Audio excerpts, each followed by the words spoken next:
Does that make sense? Yeah, it's definitely just, it was new for me to sort of have that type of interaction. Uh-huh. But it was it's useful. Okay, so when you're in that role and you're listening to the other person, you'll remember what it felt like, and you can see the value of it. Well, thank you all very, very much for doing this. A good listener is patient. I don't feel any pressure to try to have some insights or get somewhere. I feel like I can take all the time that I need to just explore what I'm experiencing, what I'm feeling. You really appreciate someone who's relaxed while they're listening to you, who seems to have all the time in the world to simply listen and pay attention as you explore your own feelings.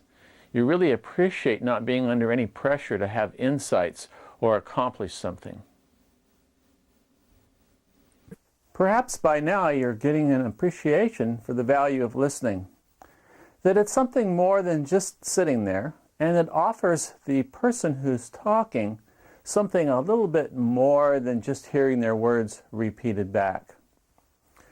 I think in order to really master the skill of listening, you need to have the experience of being listened to. That's why I asked you earlier to think about people that you knew of who were a good listener, and to sort of remember in your mind what it was like to be in their presence and to talk with them, and what it was like to be listened to. Now, listening has a long history.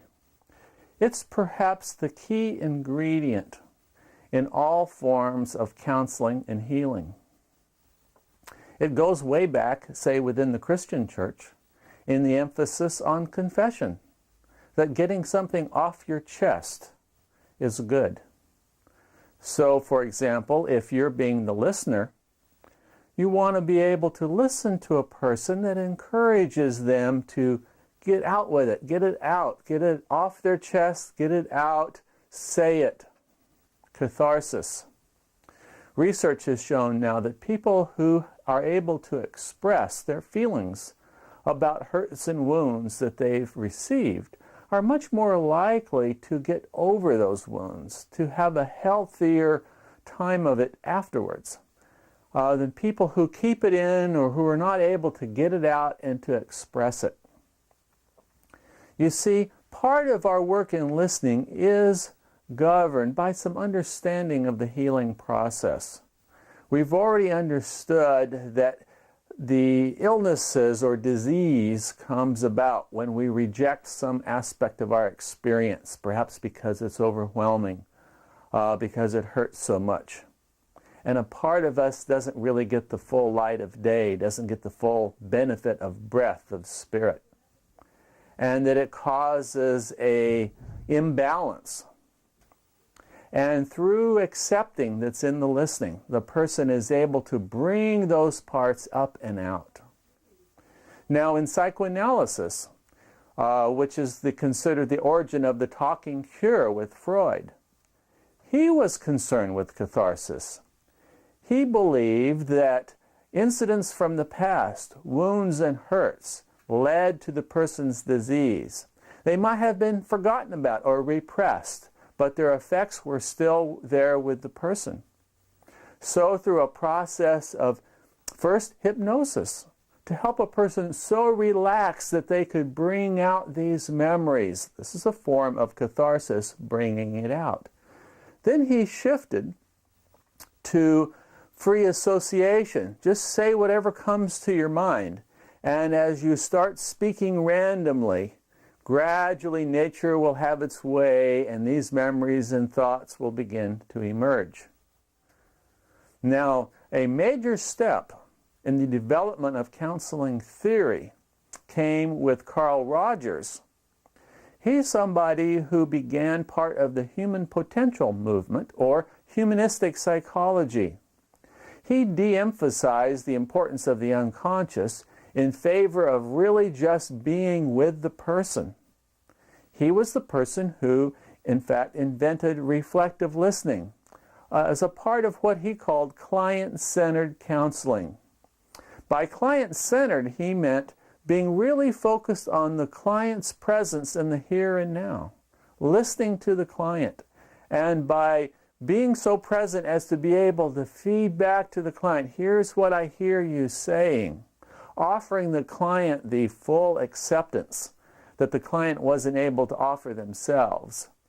They were able to achieve a healing rapport in which the person, the client, would gradually come to know themselves as they accepted themselves, as they knew themselves more and accepted themselves more, and this would come out, the evolution of the self. Now, Carl Rogers was very important then in establishing part of the human potential movement because he believed that the person had the ability for self-healing if only the correct environment was provided.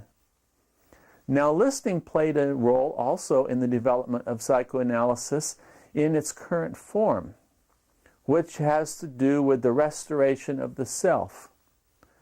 This is often attributed to Heinz Kohut, who believed that listening or empathy was much more important than interpretation.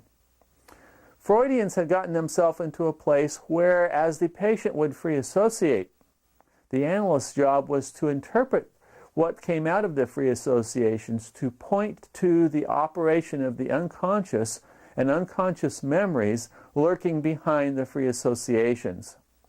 Heinz Kohut's revolution was to suggest that rather than interpret the client's free associations, it might be more healing to be with the person, to empathize with the person, to step inside their shoes and to help that person realize that here was someone else who could actually experience what it was like to be them. And by offering them this sense of self-experience, here's how I'm experiencing you, here's what it seems to be like you, the client would be able to come to have this experience too. So that the analyst or the counselor or the healer, by providing empathy for the client, role models what it might be like for the client to have empathy for themselves. Now, this is very important because, as you remember, part of our whole philosophy of healing based on the homeopathic model is that the disease, the problem, comes for a purpose. And the purpose is to return the person to wholeness. It's like the return of the repressed, the return of the soul into living incarnation in the body, in the person. And so by helping the person empathize with themselves, they come to be aware of and thus incarnate into awareness their real self, their total self.